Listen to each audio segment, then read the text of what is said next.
Hello everyone, आज हम class 10 science के चैप्टर नंबर 12 का 5th करेंगे। इससे पहले हमने जो लास्ट वीडियो में पढ़ा था उसको रिकैपिचुलेट करते हैं। तो लास्ट वीडियो में हमने ओम्स लॉ पढ़ा था कि ओम्स लॉ क्या होता है, किसने दिया था, जियो और साइमन ओम ने दिया था। इस पे कैसा ग्राफ ऑब्टेन होता है। इसके बाद हमने पढ़ा था रेजिस्टेंस क्या होता है, वेरिएबल रेजिस्टेंस क्या होता है, रियोस्टेट क्या होता है। हमने ये सारी टर्म्स पढ़ी थी। तो आज की वीडियो में हम पढ़ेंगे फैक्टर्स अफेक्टिंग रेजिस्टेंस। रेजिस्टेंस को कौन से फैक्टर अफेक्ट करते हैं। So without wasting time let's get started. देखो, इससे पहले, इसको पढ़ने से पहले एक चीज समझो। अपनी लैब में जाके एक एक्सपेरिमेंट करना। सर्किट ये जो सर्किट है इसको कनेक्ट करना, ठीक है। सर्किट में कौन कौन से कंपोनेंट यूज होंगे, वायर, एक वायर होएगी, ठीक है। इसके बाद एमीटर लोगे बिकॉज वो रीडिंग दिखाता है करंट की, ठीक है, करंट की रीडिंग दिखाता है। इसके बाद आप लोगे, इसको समझने से पहले एक एक्सपेरिमेंट को समझो। मैं एक्सपेरिमेंट समझा देती हूँ, बाकी आप अपनी लैब में जाके भी उसको करके देख सकते हैं। एक वायर लिया आपने, एमीटर लिया, ठीक है। की लोगे क्योंकि वो स्विच की तरह काम करती है, ठीक है। की लोगे आपने, उसके बाद क्या लोगे, वोल्ट मीटर। पर हमें इस एक्सपेरिमेंट को करने के लिए सिर्फ वायर, एमीटर और की रिक्वायरमेंट है, ओके। वायर की, एमीटर की और की रिक्वायरमेंट है। तो आपने क्या करा, आपने ऑब्जर्व करा। आपने जब वो सर्किट को कनेक्ट करा, ठीक है, सर्किट को आपने वो कनेक्ट करा, तो आपने क्या ऑब्जर्व करा। जब आपकी वायर थी, जब आपने वायर को लो और उसकी एमीटर में रीडिंग नोट करो कि करंट की क्या रीडिंग आ रही है एमीटर के अंदर। एमीटर क्या शो करता है, करंट की रीडिंग शो करता है। तो वायर आपने कनेक्ट करके एमीटर में उसकी रीडिंग ले ली कि उसमें से कितना करंट फ्लो कर रहा है, ठीक है। उसके बाद आपने इस वायर को लेके इसकी लेंथ को 2 टाइम्स कर दिया। मान लो पहले इतनी थी लेंथ, अब इसको 2 टाइम्स कर दिया, ठीक है। जैसे अगर पहले L थी तो बाद में आपने 2L कर दी लेंथ। तो आप एमीटर में क्या ऑब्जर्व करोगे, पहले आपने L लेंथ ली थी और एमीटर में रीडिंग ली, देखी। उसके बाद जब आपने लेंथ को दोगुना कर दिया तो उसके बाद एमीटर में क्या रीडिंग देखी, एमीटर में फ्लक्चुएशन आई और जो आपका रीडिंग थी वो डिक्रीज हो गई, हाफ हो गई। मान लो जैसे अगर पहले आपकी लेंथ थी L, उस टाइम पर आपकी रीडिंग आ रही थी 2 एम्पियर, ठीक है। रीडिंग करंट की आ रही थी 2 एम्पियर एमीटर में। इसके बाद आपने जब लेंथ को 2L कर दिया तो आपने ऑब्जर्व करा कि वो जो एमीटर में रीडिंग थी अब वो डिक्रीज होके 1 एम्पियर आ गई, ठीक है।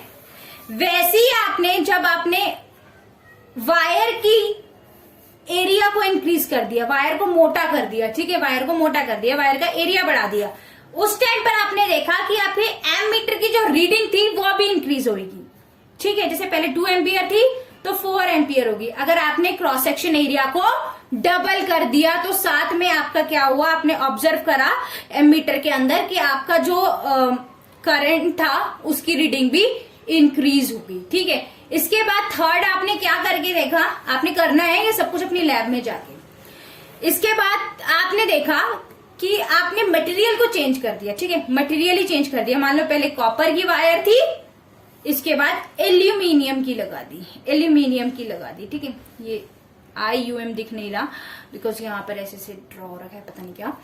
एल्यूमिनियम की वायर लगा दी तो ना आपकी जो एमीटर में फिर से फ्लक्चुएशन आएगी, रीडिंग चेंज होगी, ओके, क्लियर है। ये एक्सपेरिमेंट करके देखना। तो ये सब कुछ हो क्यों रहा है, ये ओम्स के लॉ से पता लगता है कि जो आपका रेजिस्टेंस है ना, रेजिस्टेंस, ओम्स का लॉ अप्लाई करने के बाद साइंटिस्ट ने पहले एक्सपेरिमेंट करके देखा तो उनको ये फ्लक्चुएशन दिखी। तो उन्होंने देखा कि क्यों दिख रही है फ्लक्चुएशन।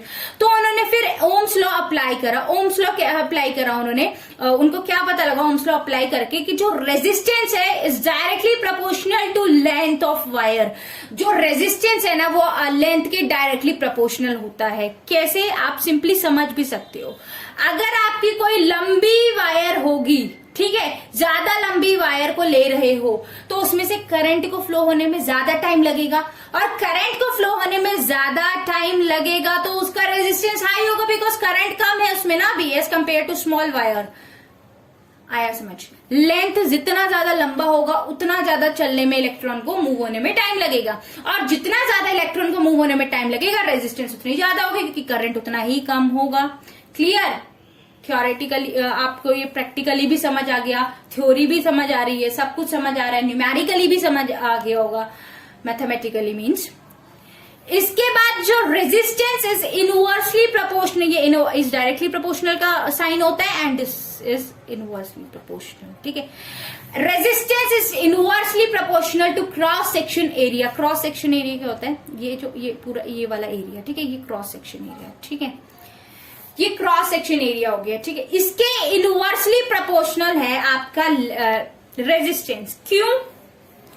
क्योंकि अगर आपका कोई अच्छी खासी वायर है, लंबी नहीं, चौड़ी, अगर आपकी कोई वायर चौड़ी है तो इसमें से इजीली इलेक्ट्रॉन फ्लो हो जाएंगे विदाउट एनी कॉलिजन। कॉलिजन मतलब टकराव, बिना किसी टकराव के इजीली आपके इलेक्ट्रॉन फ्लो हो रहे हैं। अगर इजीली इलेक्ट्रॉन फ्लो हो रहे हैं, इट मीन्स क्या है कि उसमें से करंट ज्यादा जनरेट होगा ना, एंड करंट और रेजिस्टेंस का क्या 36 का आंकड़ा है कह सकते हो, वो इनवर्सली प्रोपोर्शनल है एक दूसरे के, जैसे जिसमें करंट ज्यादा उसमें रेजिस्टेंस कम, ठीक है।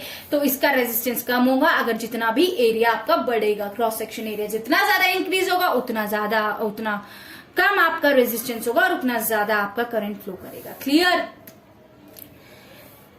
इसके बाद आपने देखा, मैंने बताया था ना कि नेचर मटेरियल का, पहले कॉपर की वायर थी तो आपने रेजिस्टेंस अलग आ रही थी, सॉरी करंट की रीडिंग अलग आ रही थी, पर जब जैसे ही एल्यूमिनियम की वायर ली तो करंट की रीडिंग अलग आ गई, क्योंकि उसमें से रेजिस्टेंस चेंज हो रही है, और रेजिस्टेंस चेंज होगी तो ऑब्वियसली करंट भी चेंज होगा ना, क्योंकि रेजिस्टेंस जैसे इंक्रीज होती है करंट वैसे ही डिक्रीज होने लग जाते हैं, ठीक है।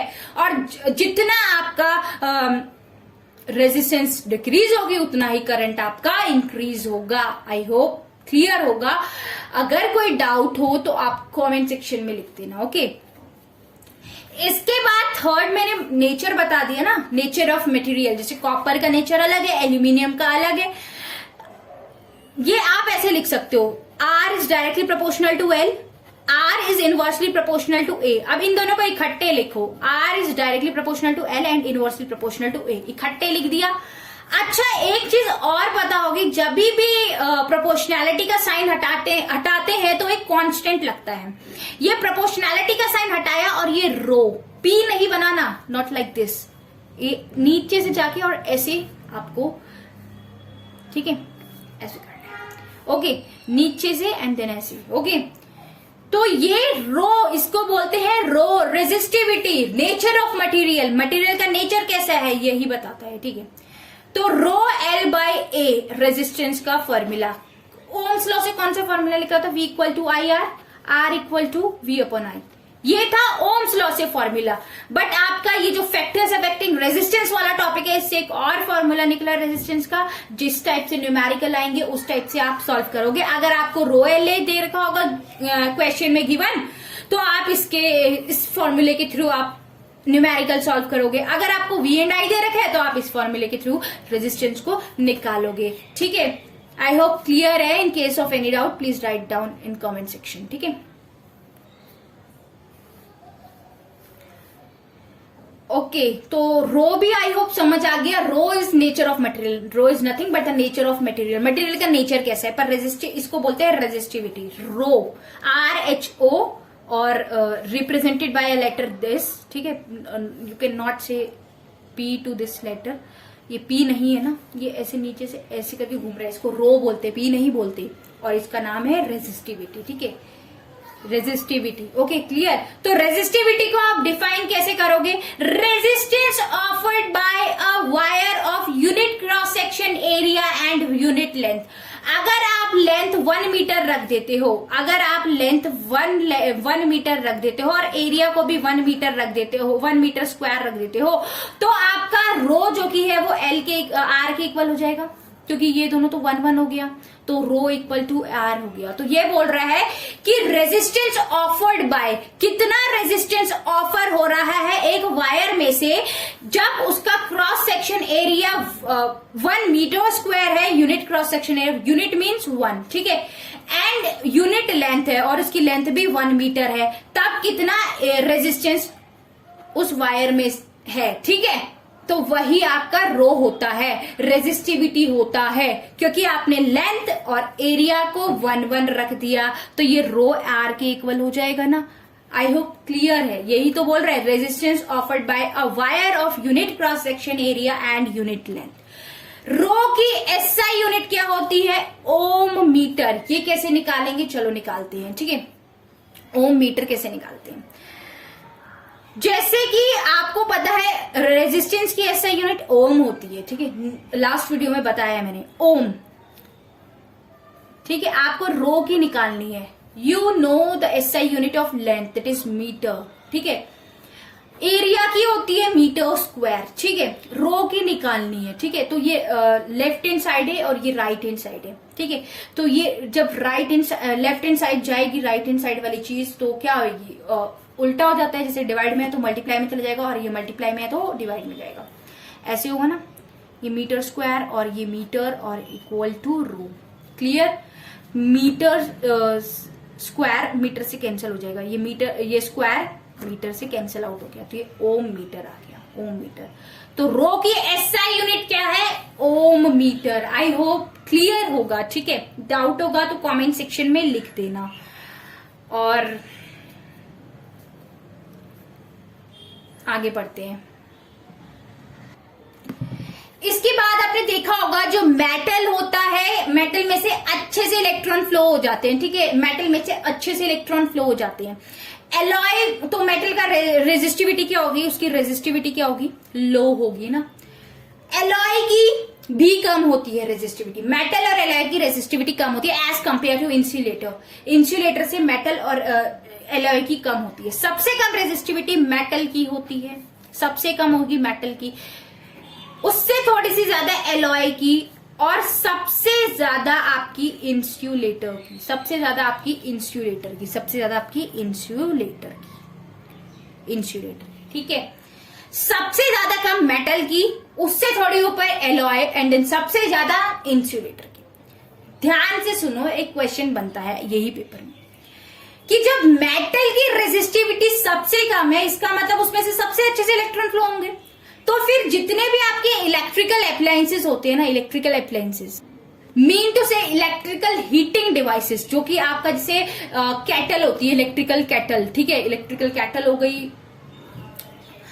उसमें क्या करते हो, पानी को गर्म करते हो ना, और आपका आयरन जिससे कपड़े प्रेस करती हो, ये सब कुछ एलॉय से क्यों बने होते हैं। टोस्टर, टोस्टर भी एलॉय का होता है। जब मेटल की रेजिस्टिविटी सबसे कम है तो मेटल से बनना चाहिए ना, तो फिर एलॉय से क्यों बना होता है?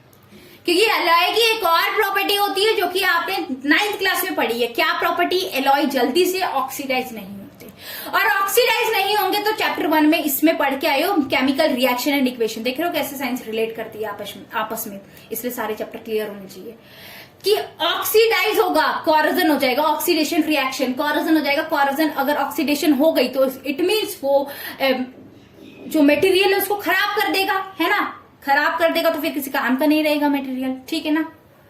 इसीलिए एलॉय से बनाते हैं, क्योंकि एलॉय में ऑक्सीडेशन रिएक्शन बहुत जल्दी नहीं होती, ऑक्सीडाइज जल्दी नहीं होते एलॉय, ठीक है, इसलिए एलॉय से बने होते हैं इलेक्ट्रिकल डिवाइसेस, ठीक है। यही रीजन है, because they do not oxidise readily. Readily means जल्दी से वो ऑक्सीडाइज नहीं होते हैं, ठीक है, इसलिए एलॉय से बने होते इलेक्ट्रिकल डिवाइसेस, मेटल से नहीं बने होते। ऑल्दो इसकी रेजिस्टिविटी सबसे कम है, मतलब कि करंट बहुत अच्छा फ्लो होगा, फिर भी एलॉय से बने रहते हैं, बिकॉज एलॉय क्या है, वो उसकी भी तो रेजिस्टिविटी कम है ना, उसकी भी रेजिस्टिविटी कम है। सेकेंड थिंग, उसका प्लस पॉइंट है, वो इजिली ऑक्सीडाइज नहीं होता, इजिली ऑक्सीडाइज नहीं होता, ठीक है। इसके बाद आपने देखा होगा कि जो आपका टंगस्टन होता है, ठीक है, जो आपका फिलामेंट होता है, सॉरी बल्ब, पता है ना, बल्ब में फिलामेंट लगा रहता है, फिलामेंट पुराने जमाने के थे बल्ब नहीं थे ऐसे, समथिंग लाइक ऐसा बल्ब होता था और उसमें ऐसा कुछ करके लगा रहता था, ऐसे ऐसे करके कुछ लगा रहता था, ठीक है, फिलामेंट टाइप। तो वो फिलामेंट जो बल्ब में लगा रहता था वो टंगस्टन का बना रहता था, टंगस्टन, ठीक है, टंगस्टन। वो टंगस्टन का क्यों बना रहता था? बिकॉज टंगस्टन का मेल्टिंग पॉइंट बहुत ज्यादा हाई 3330 डिग्री सेल्सियस, ठीक है। बाय मिस्टेक मुंह से गलत निकल गया, 3380 डिग्री सेल्सियस टंगस्टन का मेल्टिंग पॉइंट होता है। इतना हाई मेल्टिंग पॉइंट होता है, तो अगर ये गर्म हो जाएगा ना, क्योंकि ये क्या करते हैं, एक प्रॉपर्टी होती है इनकी, ये ना साथ साथ अप्लायंसेस को गर्म भी करता रहता है। अप्लायंस गर्म होने के बाद भी क्या होगा, पिघलेगा ही नहीं, पिघलेगा नहीं तो खराब नहीं होगा, इसलिए टंगस्टन का बना रहता है आपका फिलामेंट। क्योंकि ये गर्म हो जाते हैं बल्ब, देखना पुराने जमाने के बल्ब पे हाथ लगाना, उनको थोड़ी देर तक आप ऐसी ऑन रखते हो, स्विच ऑन रखते हो, वो काम कर रहा होता है, तो उस टाइम पर वो हीट हो जाता है, बहुत ज्यादा गर्म हो जाता है, टेम्परेचर बहुत हाई हो जाता है, जिसकी वजह से आपका फिलामेंट पिघल सकता है अगर ऐसे ही लो मेल्टिंग पॉइंट वाले मेटल से बना रहेगा। इसलिए एक मेटल होता है टंगस्टन, इससे बना होता है, बिकॉज इसका melting point is too much high, ठीक है, इसका मेल्टिंग पॉइंट बहुत ज्यादा हाई होता है टंगस्टन का, ठीक है। और आपने देखा होगा जो आपकी वायर होती है, ठीक है, मोस्टली वो किससे बनी रहती है, एल्यूमिनियम या फिर कॉपर से। क्योंकि आप जब आपकी एनसीईआरटी में एक बॉक्स गिवन है, ठीक है, उसमें सबकी रेजिस्टिविटी दे रखी है, वो याद नहीं करना, वो बॉक्स में आपको दिखा देती हूँ, रुको, ये रहा वो बॉक्स, ये याद नहीं करना है, बस न्यूमेरिकल सॉल्व करने के लिए इसकी वैल्यूज देख लेना। तो इसमें देखो कॉपर, इधर कॉपर देखो, सबसे पहले सिल्वर है, इसके बाद कॉपर है, देन एल्यूमिनियम है। रेजिस्टिविटी सबसे कम सिल्वर की है, सबसे पहले तो सबसे कम कंडक्टर्स की है, और ये सारे मेटल है, आपको पता होगा। इसके बाद एलॉय की थोड़ी ज्यादा है, देख सकते हो ना, -8 से -6 ज्यादा होता है ना, बड़ा नंबर ना। इसके बाद इंसुलेटर की देखो कितनी हाई है, बिल्कुल, पहले तो माइनस में थी, अब तो प्लस में आ गई, वो भी 14, 16, 17 ऐसे, ठीक है। तो देख रहे हो कितनी बढ़ती जा रही है। इसमें सबसे कम मेटल्स में भी सबसे कम किसकी है, सिल्वर की। पर क्या आप अपनी वायर को सिल्वर की बना दोगे? ठीक है, सबसे कम तो सिल्वर की रेजिस्टिविटी है, फिर आपके जो वायर है वो कॉपर और एल्यूमिनियम की क्यों बने रहते हैं? क्योंकि वायर महंगा, सिल्वर महंगा भी तो कितना आता है, अब चांदी की आप तारे ही लगा दोगे तो खाओगे क्या? इसलिए कॉपर और एल्यूमिनियम की बनी रहती है, बिकॉज कॉपर और एल्यूमिनियम का भी रेजिस्टिविटी लो है, ठीक है ना। सेकंड नंबर पे तो कॉपर ही आ रहा है और थर्ड नंबर पे आपका एल्यूमिनियम आ रहा है, तो इसलिए इनसे बने रहते हैं। आई होप क्लियर होगा यहां तक सब। ओके, अगर किसी को कोई डाउट हो तो please write it down in the comment section, and thank you so much next lecture को देखने के लिए। Please subscribe to our channel. Thank you.